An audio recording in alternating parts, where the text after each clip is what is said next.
What up, everyone? It's your boy Muna here. By now, you've probably all heard the news. MK1 is apparently not getting any more updates after the Chaos Reign DLC. Now, why is this happening? Well, in the MK community, there's a well-known leaker who goes by Fate Unknown. Fate Unknown has a near-perfect track record when it comes to predicting whatever it is NRS has cooking back in their studios. They've apparently called out the roster before it dropped, DLC, and a whole bunch more. So recently, this Fate individual announced that MK1 is done after the Chaos Reign DLC. The reason for this? Well, apparently Chaos Reign flopped. It did not move enough units. Now, there are several reasons for this, which we'll get into later. But as it stands right now, MK1's post-launch support seems to be ending after we get the remaining DLCs, and I think that's Terminator and Conan. Whew.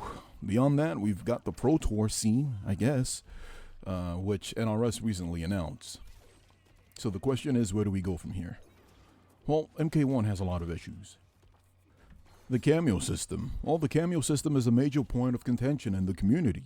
Some players, they believe that it's a great mechanic. It changes how characters play. For example, Natara, she's a character known for her air mobility.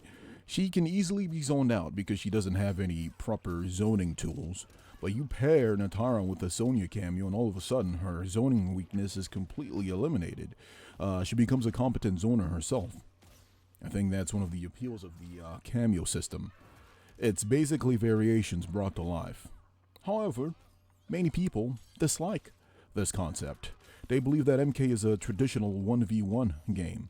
Some people argue that cameo should have been an optional mode, kind of like MK9's tag team, rather than a core mechanic.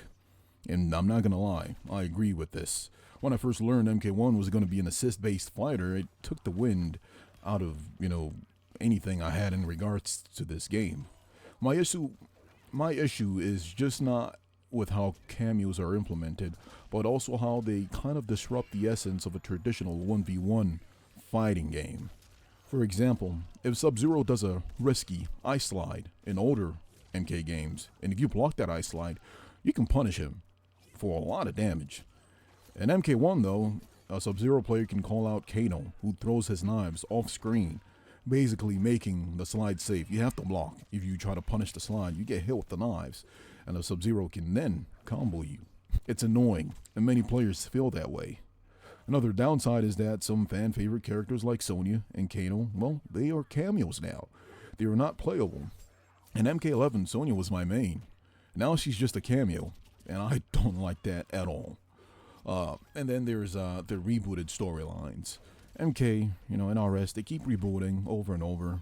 MK1 is another reboot. I think it's the third or fourth reboot in the series.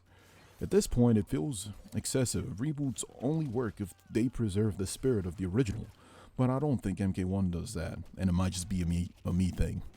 The most painful change for me is Kuai Liang no longer being Sub-Zero. Now he's Scorpion. Hanzo Hasashi, the original Scorpion, well, I don't think he's in this timeline. I don't think he exists. Though I saw a ladder ending where Hanzo appeared as a child. It's confusing. I don't like that at all. And this reboot, Bihan is Sub-Zero, while Kuai Liang is Scorpion. This feels wrong. Imagine if Capcom rebooted Street Fighter and made Ryu into Akuma or Ken, or if Tekken decided to swap Jin Kazama with Horang. Is that how you say his name? Horang? Now Horang is Kazuyu's son?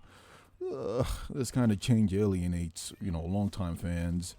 It's also the same with Melina and Kitana. Now they're blood sisters, not rivals. Both characters are portrayed in a good-natured way, and the rivalry that defined them is completely gone. I guess the only difference is Melina has some sass to her, but now she and Kitana are essentially the same character, just Melina has sharp teeth.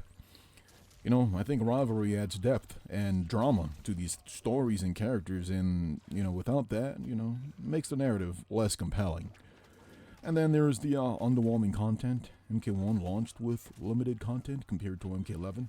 In MK11, every character had 3 to 4 outfits at launch, with gear pieces to customize your look, intros, outros, and just character dialogues, which were varied and just in abundant in MK11. To contrast that in MK1, everything just feels so stripped down. There's like two-liners instead of three. And the full dialogue we had in MK11, it's just 2 lines per character now. It's just weird. No proper intros, no proper outros, fewer customization options.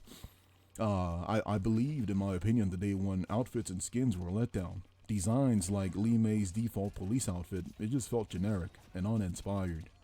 The best skins were locked behind paywalls, and they cost around $10 or more to get. Not gonna lie, it's kind of annoying to see mid-tier content at launch, only to be charged extra for the good stuff later. Yeah, I don't like that. Yeah, so, and then there's the bugs and technical issues. MK1 launched with so many bugs. For example, I'd be doing a juggle combo with Melina against an opponent in the corner, only for that opponent to fall behind me mid-combo. Now my character just keeps punching the wall while the opponent stands behind me. It's ridiculous. Bugs like this, they leave a bad impression, especially for a premium game. This game costs around almost $100, depending on the version you bought. And to add insult to injury, it took nearly a year for NRS to introduce crossplay and online practice rooms. These are basic features that should have been there at launch.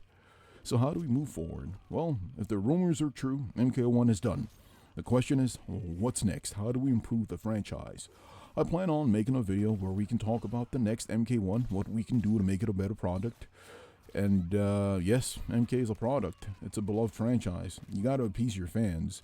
And, some things I can think of off the top of my head. Return back to the core 1v1 gameplay that defines MK.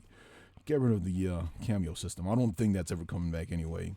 And maybe offer meaningful customization and content at launch, and preserve the spirit of what makes MK iconic. The characters in the storyline, bring that all back. And yeah, thanks for watching. Let me know what your thoughts are. I'll see you in the next video. Have a good day, and peace.